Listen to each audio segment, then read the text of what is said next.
Hello everyone, I greet in the name of God Almighty. My name is Apostle Newton Silas, and today I'm here with Nancy Grace, and today we are having a very interesting video to react to, and this one is actually a debate between the Bible and the Quran. And this video says that why did Prophet Muhammad marry his son's wife? Seriously, I actually saw this one at the comment section when I reacted to a video that was talking about the characters of Prophet Muhammad, and then somebody went there to says that there's a video that Muhammad married his son's wife.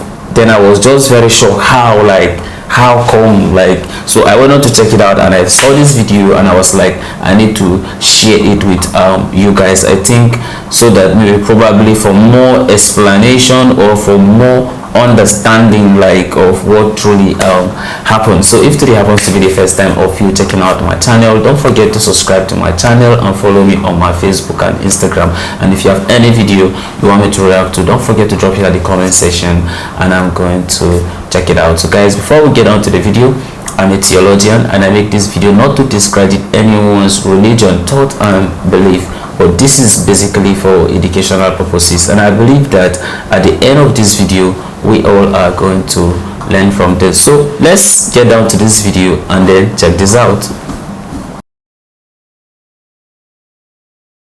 There are other alleged revelations that were added. How about when Muhammad, he accidentally saw a scantily clad Zainab, the wife of his adopted son Zaid, and fell madly in love with her. Another timely revelation came along that was added to the Quran, Surah 33, 35 through 38, that Zaid should divorce Zainab so Muhammad could marry her. The revelation ended thus, quote, "The commandment of Allah must be fulfilled." Now, Dave just spoke to us about an incident which is reported about the Prophet Muhammad, on whom be peace, that he saw the wife of his adopted son, and he became attracted to her. That is not in the Quran. So a Muslim may take that story or leave it. Many Muslims think that is a fictitious story. Muslims themselves came up with stories to romanticize the life of the Prophet Muhammad, on whom be peace, in part to justify their own lechery sometimes. But the story itself, as Dave recounted it, shows that the Prophet Muhammad did not do anything with that lady until her husband himself divorced her. The usual waiting period was over, so all of the formalities were done, and then the Prophet Muhammad married her, took her as his wife. So everything was up and all decent. In the Bible, on the other hand, we read about David, and of course he's a man close to God. It says that he was a man after God's own heart. David saw the wife of Uriah, Bathsheba, as she herself was taking a bath. Isn't that curious? Bathsheba taking a bath. Anyway, and he became attracted to her, and he sent for her. And he, being the king, of course, she could not refuse. She went to his palace, and she conceived. Now, what was to be done? Because eventually Uriah will come back and find out that his wife got pregnant while he was out in battle. So David sent for Uriah to be brought back in. And David said, okay, go home, take a break and so on, hoping that this man will go home and have intercourse with his wife. And so when he discovers that his wife is pregnant, he will think, that was when I came back home for a vacation.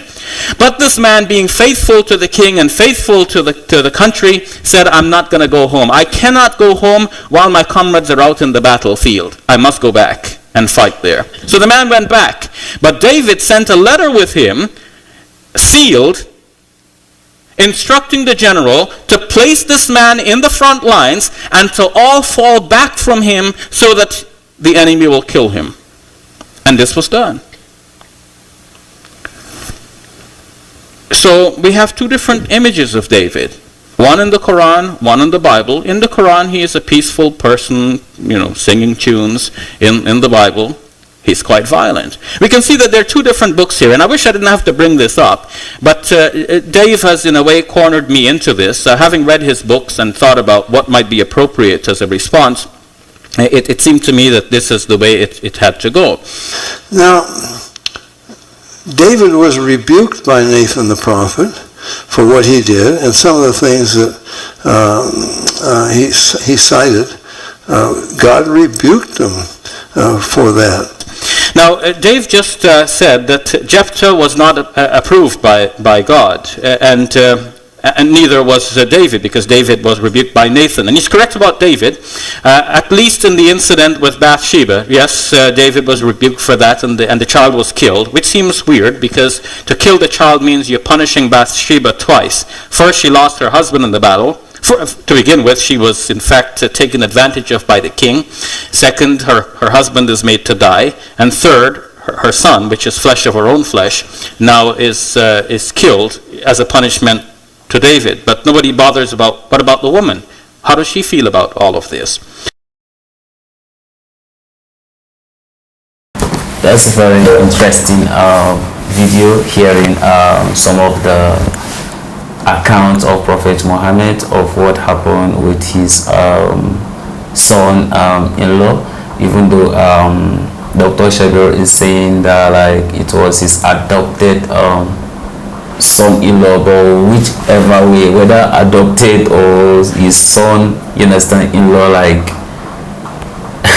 I don't even know how to just explain this, but let me hear from you first, like Nancy. It's my first time of hearing this. Wow. So I was just listening for him to explain more about it, and he deviated explaining, talking about David and all that. So, but what I heard was that he did not do anything with the lady, I think, or having intercourse with the lady, as a man of honor whom people are looking up to, as a head, as a prophet, that we have a certain way that we will live our life. We will live our life that others will emulate us. So it's expected of a leader to live a certain way, so that those looking up to him will also live the right way. So that is just my own opinion, but at the same time, my Bible says we should not judge. But that is just the way, what I understand. Well, that's a very interesting one too. Whether for me, like whether it was his son-in-law or adopted, for me, if it will be, let's say, is his son-in-law and he decides to adopt her, it means that nobody forced him to adopt the son-in-law or the son, right, per se. The moment he adopts him and says that from today you are my son, even though with blood, maybe true blood, they may not be related, but the moment you see that, that person automatically become your son. And if you are to share anything that has to do with inheritance or whatever, it will also be, some portion will also be given to him, right?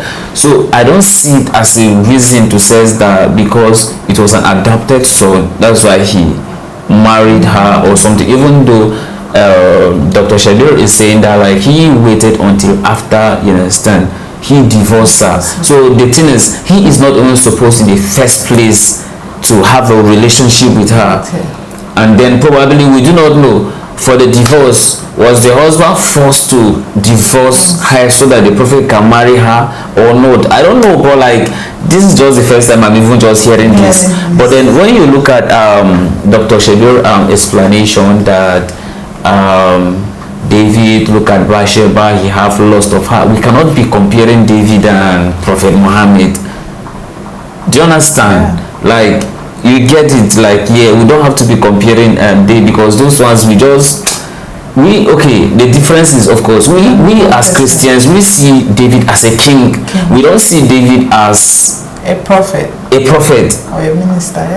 Do you understand? Like, the difference is, I know that like maybe probably in Islam they see David as a messenger, but we Christians don't see David as a messenger. We see David as a king. That's how we see David. And this is the reason why, if you look at it, like when we look at the book of Matthew, I think chapter 20 from 27 to 40 thereabout, that Jesus was talking about a brother died, and then the one take the wife, he died, and then they were asking him at the resurrection who will now be the husband and all, and he was like, in heaven there is no husband, there is nothing like marriage, you understand? So there is nothing like, you understand, which one is going to be a husband and all that. And that's when he went on to say that you says in your scripture that the Son of Man is a son of David, that she is not a son of David. I don't know though, it's not about the Muslim, but it was through making some Bible research and studies that I got to see this part. But I don't know why pastors don't even talk about it when he says that he's not, you understand, the son of David. That's Jesus' word. Why do you think he says so? Do you understand? Because he was not even a prophet in the first place. David is just a king. That's how I see him. I see him as a king and not as a prophet. I see him as a king that God was using him. God was communicating with him. Right? And that's when the Spirit of God will come over him, and then after that it leaves him. That's why kings are supposed to be at war, not at home. Don't forget, they are at war. So he disobeyed God by being at home instead of being at the war front. He was at home. He saw Bathsheba, he fell lust of her, he seek for her presence, he slept with her, she got pregnant. He asked of Uriah to come, and then at the end of the day, what happened? Came back home. He refused to sleep with Bathsheba. He slept because he knew that he is not supposed to go and sleep with his wife at the cost of the war. So he refused. Then he has to give him a letter to Abner for him to be sent to where the war, or should I say the battle, is very fierce for him to die. And then from there he died. He commit murder. He commit adultery with Uriah's wife, and of course the child died, right? Because of that, we all know that Bathsheba was not David's first wife, right? Because of that, he promised her that he is going to make her son a king, and that's why Solomon became the king. And of course, all of us could bear me witness of what happened. Look at the number of women Solomon actually married. The Bible makes us to understand he married how many? 700, 300 concubines.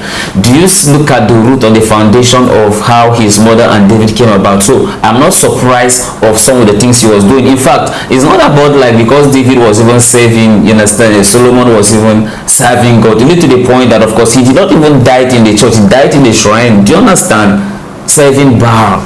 Do you understand? So it's a very bad example for you to say that, you understand, Jesus is from even the lineage of Jesus Christ, you understand, in the first place. Even though we used to say, okay, David, Jesus, David, and all those things, but Jesus Christ himself actually rejected this. And of course, some of the Bible scholars, of course, you can actually DM me on my Instagram so that we can discuss more. You know, some will not even agree with it. So my Instagram link is there. We can dialogue more, and I'll give you more proof to why, you understand, here it's not supposed to be so. But then, well, if at all the prophet actually do so, then I think maybe probably is the will of God for it to happen like that. But me, I did not even know there is something like this that actually happened, not until in this video that somebody says to me that I should check out this video at the comment section, that I decide to check it out. So this is the end of our video. If you like our reaction, you should like, share and subscribe. And if you have any video you want me to react to, don't forget to drop it at the comment section and I'm going to check it out. So you remain blessed, and I see you in my next video. Bye bye.